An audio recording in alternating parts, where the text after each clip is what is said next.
Where is insurtech headed next? This is where indie agents own the answer. Welcome to the Vertafore Insurance Podcast. Let's go. Welcome back to another episode of the Vertafore Insurance Podcast. Really excited to have you here.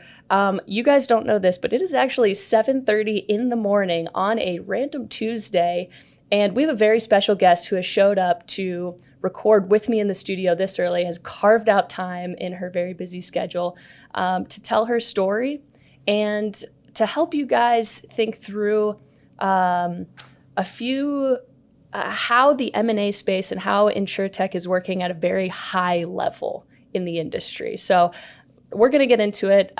She's the expert here. Without further ado, I'm very excited to welcome Teresa Chia to the podcast. Welcome. How are you? I'm good, Sid. Thank you so much for having me. It's a true honor. Wonderful. And you are newly minted the Chief Financial Officer of Vertafore. So welcome to the team. How's the first couple weeks? Has it been a month now?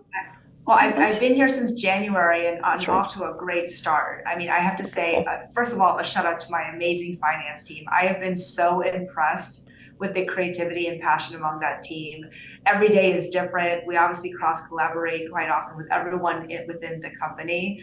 And our mission is to ensure that we have operational excellence backing us so that we can focus on the things that matter most, which is delivering innovation and customer service to our customers. So very impressed with my team. I'm so excited to collaborate with everybody and all the strategic initiatives we have moving on right now.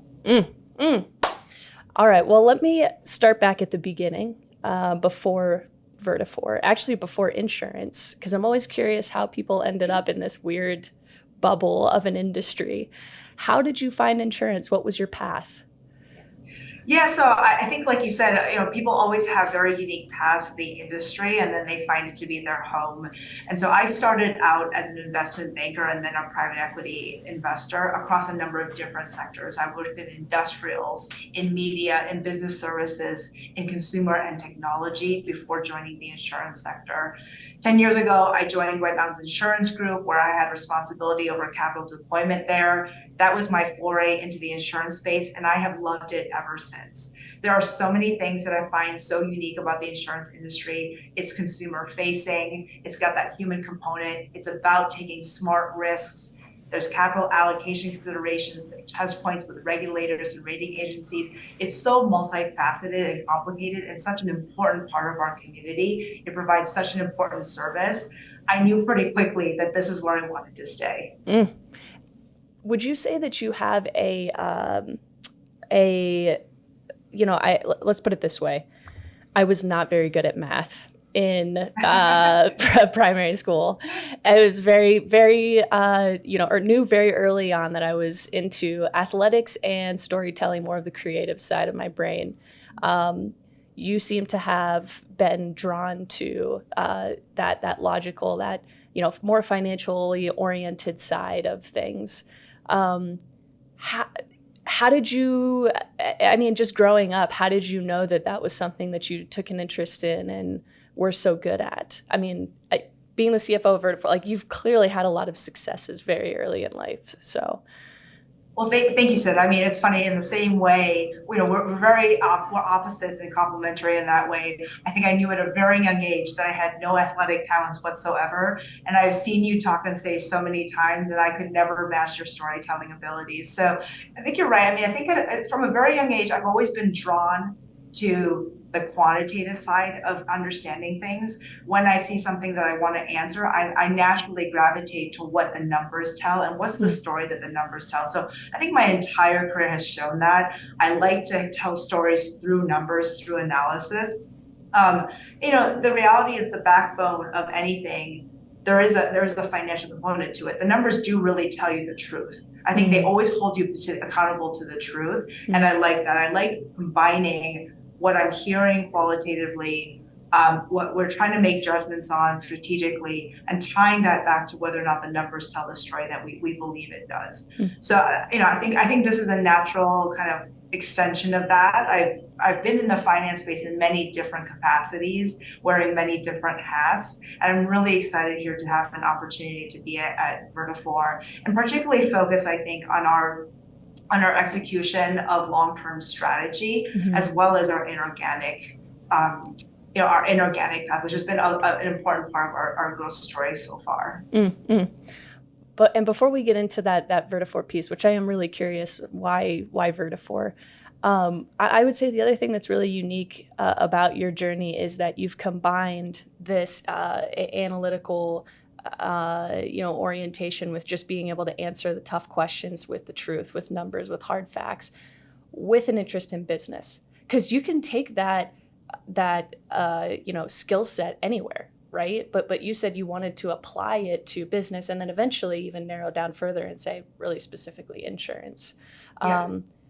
What was it that drew you to the business side of like the business problems that you wanted to answer? Yeah, I think that it's as much as I like the numbers, I really do like working with other people too. And the reality is, like, within business, it's really smart, talented people coming together to push kind of the edge of innovation, the edge of where things are going. And so I love that energy. I love thinking about really complex problems that are multifaceted. And so for me, I think the opportunity to touch on all these different attributes, some of which I have a stronger skill set than others, working in a team environment with others with complementary skill sets, that really is what draws me to business. That's wonderful. Okay, so tell me a little bit about White Mountain Insurance, because that seems to be where the focus on insurance started, if I'm correct, Yeah. or maybe, okay. What was your time there like? What role did you play? What challenges did you face? What did you take away from that experience? Sure. So White Mountains Insurance Group is a publicly traded Bermuda domiciled holding company that makes long-term investments in the insurance and reinsurance sectors. And there I was responsible for capital deployment and portfolio company oversight. So in that capacity, I was really fortunate to have many conversations and work with so many people across so many different companies across the insurance value chain. I had the opportunity to learn from so many different people who spent their entire lives in this space. And I think I was really drawn to the passion they had for it. I've had many different, very deep conversations about all the changes that are happening in the space.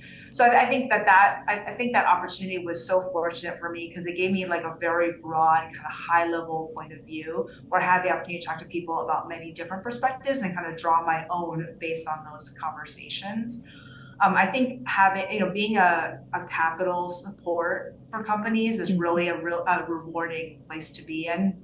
I mean, to find really talented management teams looking to develop like unique products and services to serve this industry and move it forward, and be able to provide one component of support to them and watch those companies kind of grow and develop into their next stage has been so rewarding as well. So I think that those components have all been really, really positive for me. I had a great experience there.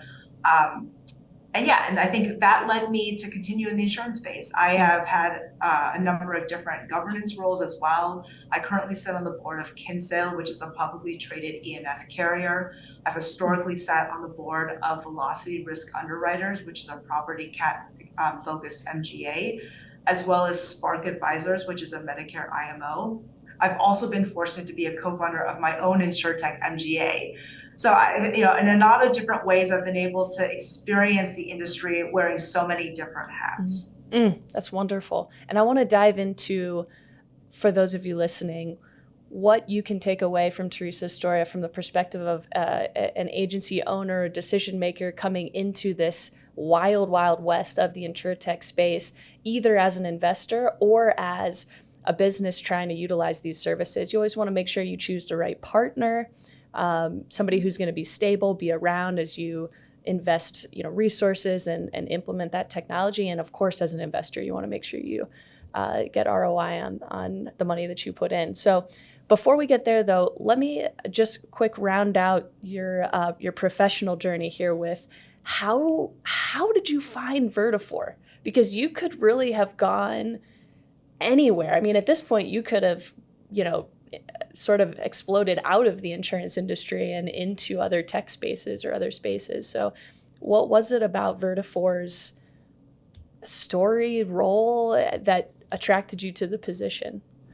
Yeah, absolutely. That's a great question. I've known about Vertafore for a very long time. Back when I was a private equity investor, it was one of these companies that was incredibly well known for its leadership in insurance technology. I mean, it's a space where there are only a few companies that have dedicated their existence to investing in this space and supporting agents. Because of my insurance background too, I'm a strong believer in the importance of the distribution components of the insurance value chain. I mean, there are so many different things impacting the insurance industry right now that are causing a lot of unique changes. But one thing that has remained consistent is the importance and the vital role that the distribution chain plays in providing a personal human-to-human contact and connection between insurers and their customers. It remains a critical part. In a complex industry like insurance, that human-to-human connection will not go away. And so I've always been fascinated by that. I'm a true believer in the secular growth of the distribution market and the players. And technology is a key part of enabling those agents for success. And so I think as I align a lot of the things that were important to me that I saw as like the most interesting, the most promising areas of insurance with what Vertafore is doing, it was natural for me to be really excited when the opportunity came up to join the Vertafore team. Well, we're excited to have you. And the fact that we get to share in all of your expertise and have you lead the company means a lot to the team. So thank you for joining the team and excited for what's to come. Absolutely. As far as going back into some of that expertise, and I know you've been at Vertafore for just a few months here, but as you're looking out into the insurtech space, at a very high level, what are you seeing some of those challenges and opportunities being in the rest of 2023 and into 2024 for some of these insurtech companies? Sure. Well, I think we're clearly in a time with a lot of macroeconomic uncertainty. So interest rates are increasing. We're still continuing to battle inflation, and that does impact insurtech. I think the increase in interest rates will mean that capital will not be as abundant and it will be more expensive. So for insurtech companies, they need to be very disciplined about where they spend capital and make sure that whatever runway they have to invest in their business is used in the right ways. And so I think that will be something that will be top of mind for the rest of the year. Inflation also plays a big component in terms of managing a business to a profitable place. The cost of having people is just increasing. The cost of claims is increasing for insurance carrier partners. And so all of that, I think, are things that are going to be top of mind for everybody. There are also a number of different pockets of insurance right now that are going through huge moments of dislocation and reallocation of winners and losers. I mean, you think about the property cat market in the US, the Florida homeowners market, the California earthquake market, and fire market. These are areas where people are pausing and trying to assess the risk and trying to assess who is going to properly assess that risk and make money covering those risks going forward, and who ultimately is not. And so these things are all happening all at once for your insurtech businesses. So there's a lot of different considerations, a lot of balls in the air.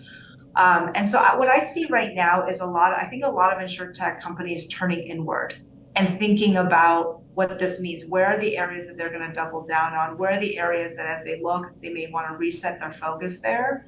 And how does that play with how much capital they have and where they want to place their bets? Yeah, it sounds like it's a tougher time, I would say, for insurtech. The days of easy money and sort of endless hopeful futures are maybe a little more grounded at this point. Yeah, I'd say, we're returning to a place of normalization. So as you're saying, like the last couple of years have been highly unusual in the amount of capital that have come into the insurance technology space and the kind of eye-popping valuations that insurance technology companies have gotten. And now we're returning to a place of back to basics, I think, right? So I think the fundamental principles of underwriting comes first, and logical paths to profitability are coming back as like the top of considerations for companies. And so everyone from managers to, I think capital providers to other players in the ecosystem like carrier partners, et cetera, are all thinking along those lines, going back to basics. And the kind of crazy heyday of the last 2 to 3 years has gone away. And overall, that's good for the industry. There was a lot of noise in that time. There was a lot of uncertainty about where to focus. And now I think we're coming back to a place where what we fundamentally know about what makes a successful insurance technology business is holding true in the long term.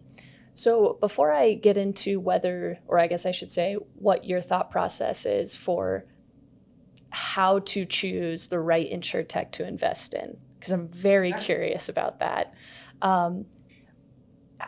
Knowing what you've just said, is it even a good idea for insurance agencies, small business owners, to consider investing in startup insurtech companies? I mean, or is it better for them to wait this out for a little while? Yeah, I think what you're seeing is that a lot of agencies are taking a moment to pause, reassess what their M&A strategy should look like going forward. And also because there's been so much M&A activity and consolidation in the space over the last 2 to 3 years, take a little bit of time too to think about the levers that are available to take all those acquisitions and gain some efficiencies from them. Right? I mean, like, technology is a key part of that. As you acquire a lot of different agencies or insurtech providers, there is an opportunity to bring them into a consolidated operational framework with a backbone of technology that's all linked up, that allows for better communication, allows for better data analytics, it allows for better and less complicated workflows. And so I see a lot of agencies turning inward right now to focus on those aspects. The post acquisition work, that's a critical part of actually seeing the return of investments. So a lot of people are taking that pause and kind of reassessing. I think the reality is, like, because of the higher interest rates, the higher cost and lower availability of debt financing too, there is right now a bit of a dichotomy between the valuation that a lot of startup and insurtech founders still have in their minds from the last 2 to 3 years, and where I think your larger strategic or financial investors believe that should be in today's environment. So while interest remains high, I think it's a moment of pause as everyone tries to recalibrate to a middle ground on that. I think that there are lots of startup insurtech companies who are doing amazing things. And so there are going to be opportunities here too to potentially opportunistically find M&A opportunities. Maybe they couldn't have existed at a valuation that made sense for you a couple of years ago. Maybe they were on a different journey, backed by venture capital, for instance, a couple of years ago. And now there may be an opportunity where we realize, they have a great product, they have a great team, and what they're missing right now is capital and the right long-term home for those businesses. And I see a lot of opportunities to potentially pick up some of these jewels over the next, call it 18 to 24 months as well. So there is an opportunity here, it sounds like, but it needs to be done with intentionality and maybe the right decision-making strategy, I guess, is one way to put it. And I would say that the acquirers in the distribution space and the insurance technology space in our industry are very thoughtful and very rational. And so I think it's what's always been there, which is like returning to what your ultimate goals are for M&A. What is it? What are the areas, the adjacent areas from a product perspective, a technology perspective, from a service perspective that you hope to gain from an inorganic strategy?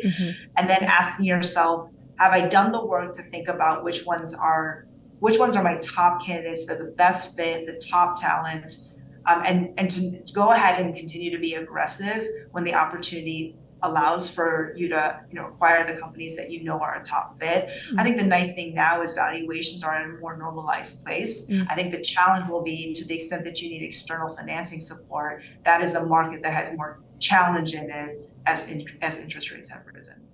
So looking under the hood at an insurtech, let's say you've got 10 insurtech companies that are in front of you, and you're getting to know each of them to better understand whether you want to invest and, potentially you implement that technology into your agency. How do you go about prioritizing those 10 insurtech companies? What are the key indicators of success to you? And I know part of that's going to be the agency strategy, but I'm more trying to understand from the insurtech side of things. How do we identify stability, opportunity for growth, things like that? Sure. So I think my number one filter, like first thing that I do look for is a management team that has insurance experience. I mean, I think it's really easy to look from the outside and be convinced that you understand it. But the reality is there is deep, deep expertise in this industry for a reason. There are a lot of complex moving parts to it. And for me, it's highly important that I have someone who's running a business that appreciates the complexities in the various participants within the insurance sector and has had experience in that sector. I think related to that is talent. I mean, there's a huge talent battle right now in the insurance space. There's not a lot of young talent who that already exists within the insurance space. So how do we attract really smart, ambitious people who to the insurance space? And so I look for management teams that have been able to do that. If you see really talented, smart, ambitious people moving towards a company, I think that signals a lot because they are willing to invest their most critical resource, which is their time. And so for me, that's a huge signal that something interesting is going on. I think in terms of financial fundamentals, I look for unit economics that make sense. I want to see that from a unit economics basis, you have a path to profitability that is credible, and it does not rely on changes externally that are kind of hopes and dreams. You're not relying on a fundamental shift in the way things are done. The insurance industry tends to move very slowly and methodically in terms of change, and so I think anything that has to rest on fast disruption, I tend to put a little bit more of a skeptic air on. I like to see incrementally opportunities that allow for more efficiency, allow for more enablement of the human components of our industry. Those I think make a lot of sense to me. When you see a little bit of an efficiency in a work area that you have experience with because you're an operator in the space, and you gather a team around you to execute on that and have laser focus on one specific area, that tends to attract me. And then I think just a lot of rationality on the financial side, to think of your capital partners as your true partners, not as people to take something from, but someone that you are partnering with and building something together with. That is also important to me as well. On that third key indicator, looking at the unit economics and understanding whether the model relies on some really fast-paced external change or whether it could be sort of a self-sustaining incremental growth. Why would you, I guess I'm curious if the insurance industry just works differently as a vertical than other industries because it does move slowly. And I've only ever been in the insurance industry in a meaningful way, not that I haven't watched other industries kind of go through their ups and downs and their own journeys, but I don't understand it to the degree that I do with insurance. And so I do wonder, is this unique to insurance or is this just sort of the way business works? Yeah, I think that, as I said before, I think ultimately the insurance industry is about smart risk taking. And so they tend to be very methodical overall in thinking through every incremental change. Why does this make sense? Does it tie to the numbers, right? Is there underwriting profitability here? Is my lifetime value over my acquisition cost make economic sense? This is an industry that is driven by numbers and economic profitability. The margins can be really tight, particularly on the underwriting side, less so on the distribution side. And so little changes matter. And it's really hard, particularly I think on the risk-bearing side, because of the regulated component of it and the capital components of it, to turn the ship And so you want to be very careful. I think that people realize that if they make mistakes that are significant, it's quite hard to come out of that. I remember seeing a McKinsey report that talked about the fact that insurance businesses don't converge to a mean. So high-performing businesses continue to highly perform, underperforming businesses continue to underperform. And so I think the industry is very aware of that. They tend to be very methodical. They tend to be, they want to be careful and accurate with decision making that they're doing, whether that's on the underwriting side, whether that's M&A, whether that's hiring new talent. Every single decision, they recognize how hard it is to move the ship. And so then I think that just generates a culture of more careful and methodical risk assessment across the board. On the fourth key indicator, you talked about that partnership, which at my time at the startup that I was at pre-Vertafore, we took investment from insurance agencies, which was a very strategic partnership. All of them, for the most part, were using the technology. Sometimes it felt like it was a little too close to home at times. Then on the other side of that spectrum, you have more of the VC fund world where they're coming in and, may not really know a lot about. We talked to people with money who had not been in the insurance industry for more than a couple months and were willing to, invest. And it's a little scary to take money from them because from that, you do want to have that close partnership, but you don't know if they're going to necessarily have the right advice. So how, one of the things I've learned is to always watch the money, I guess, is one of the things I've learned.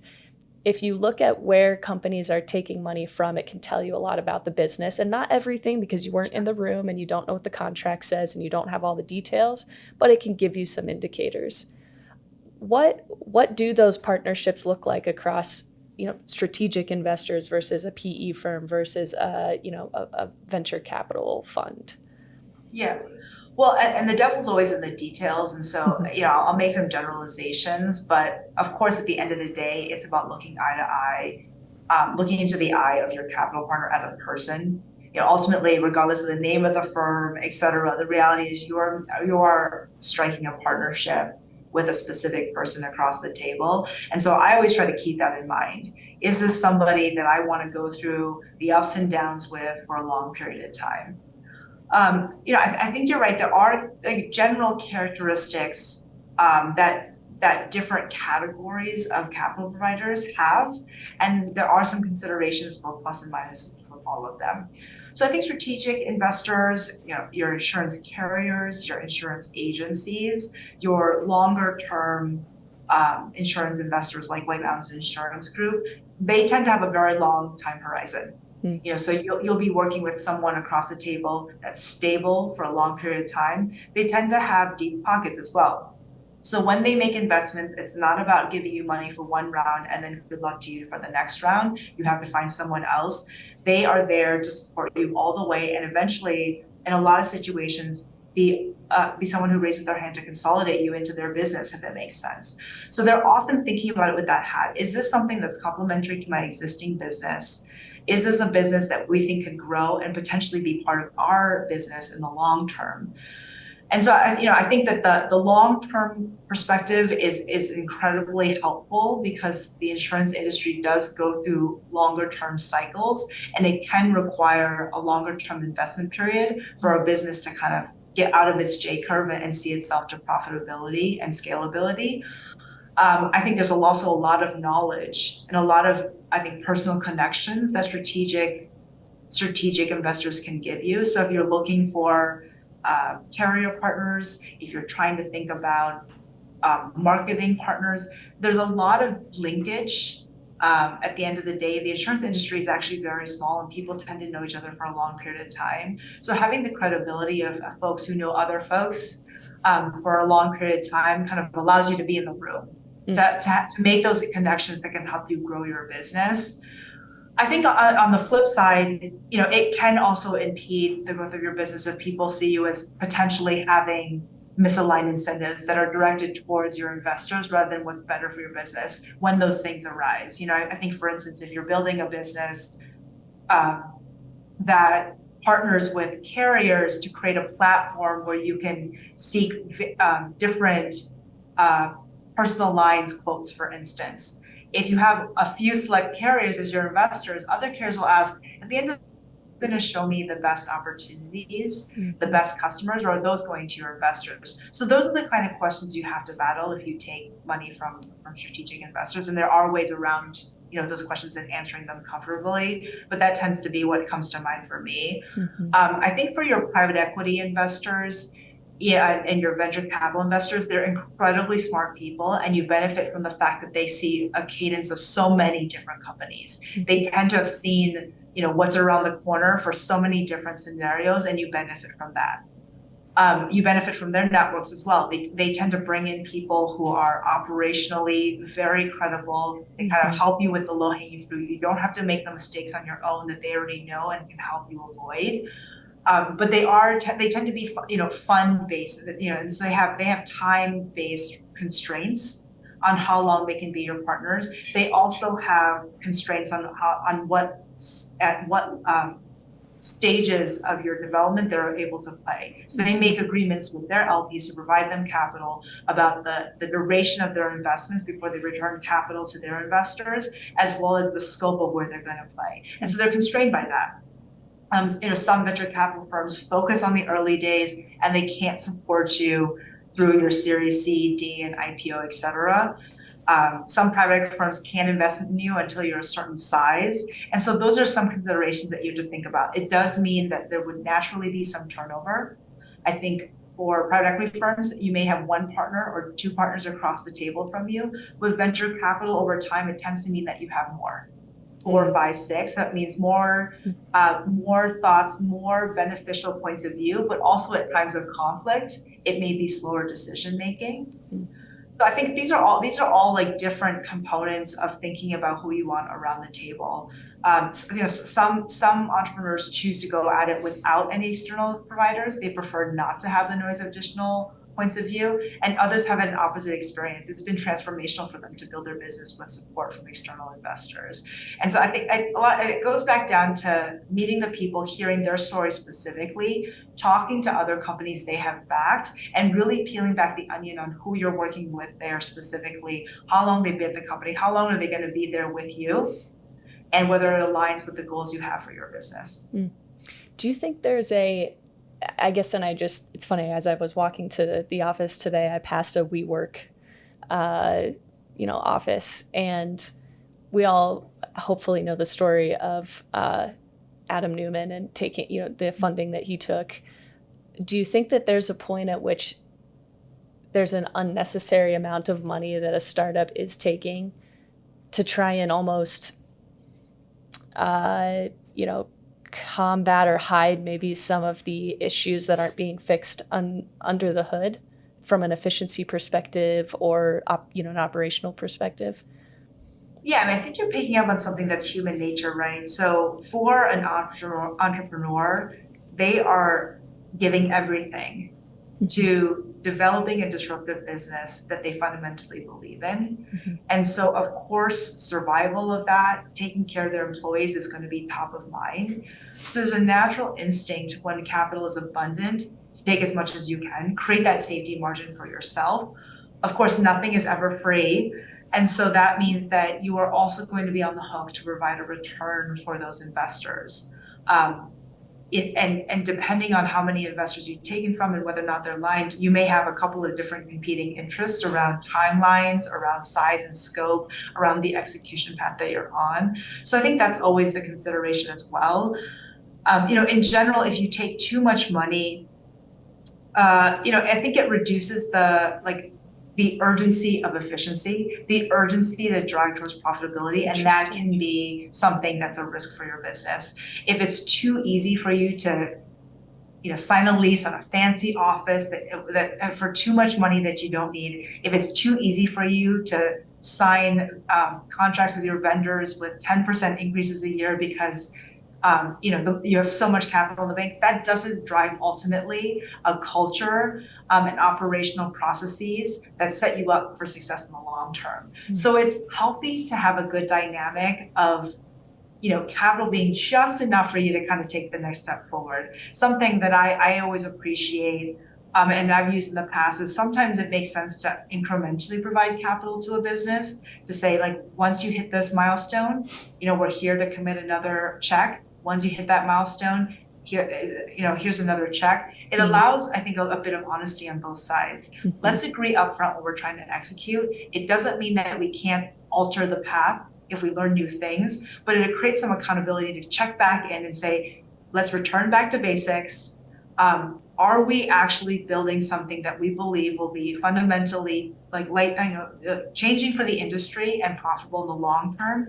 And if we aren't, let's be honest to each other before we write another check. Yeah, I would agree with that sentiment. And it is difficult because I think also a lot of entrepreneurs have a little bit of an ego and want to be able to say that there were certain funding rounds that were taken or reached or stages that were accomplished. So it's difficult, but understandable at the same time. So go ahead. No, I was just going to say, I've been very impressed with the insurtech founders that I have met with. I think they're very aware of those natural instincts, and most tend to be incredibly thoughtful around who they're putting around the table and how much money to ask for. And so I have to say, overall, I think this industry impresses. The culture, I think, of most of the insurtechs is one of responsibility, and they really do recognize the fact that they do have these competing interests. One last question for you. So we've seen the rise of ChatGPT and multiple iterations since its first launch, which have taken it to different levels. That really makes, I would say, AI something that the everyday person and everyday business person can wrap their hands around and truly utilize in their business in a meaningful way. I mean, I keep hearing more and more stories about Newfront Insurance, for example, bringing artificial intelligence, or I should say machine learning, into their policy comparison process and taking a workflow that took a few hours down to just a few seconds. Not eliminating the human component, but just empowering that human component to spend more time on the things that matter, meaning building the relationship or doing the analysis as opposed to finding the information in the documentation.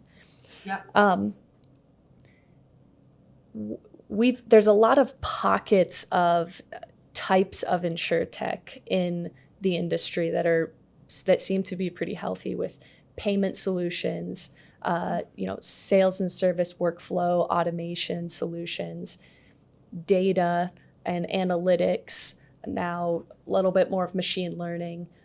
Is there a space that you would say is the most opportune right now, or coming into the next year or two, that you think will really catch fire? Or is everything relatively even across the board and there's not really one, insurtech category that is outplaying the rest? Yeah, it's a great question. I have my eye on tech-enabled insurtech MGAs at the moment. Oh, interesting. I think the industry continues to be attracted to more specialized risks. And I think that, and also just a closer connection to the customer. So being able to underwrite more specialized risks there, and maybe it's smaller risks. These are things that used to be unscalable because without technology, they just require a lot of time for folks to underwrite and then communicate back to the customer. And now I think technology enables, to your point, like AI, machine learning, other components of technology enable these more specialized risks to be underwritten very quickly. And so I think that, to me, where that opportunity exists is for those MGAs that are very, very specialized on various areas where the probability remains really high. And now they have the opportunity to experience these operational efficiencies. That allows them to focus, like you said, on the customers, on the claims experience, on the underwriting, on the relationships with their carriers, and move more quickly through some of these other components that used to take more time. I find that really interesting. I find that a few of the different insurtech MGAs who are kind of on the cutting edge of more specialized risk, find them really interesting in an area to watch. Wonderful. Okay, you heard it first on the Vertafore podcast. Teresa, thank you so much for spending some time with us today. We really appreciate you, the decision you made to join Vertafore, and just coming on and sharing your experience and giving us a look under the hood of how to wrap our hands around this wild west of insurtech. So thank you. Thank you so much, Sid. It was great to speak with you today. Love what you heard? Listen, don't stop here. We know you don't want to. Hit subscribe on your favorite podcast platform or YouTube if you love watching, and get notified as soon as new episodes come out weekly. Let's go.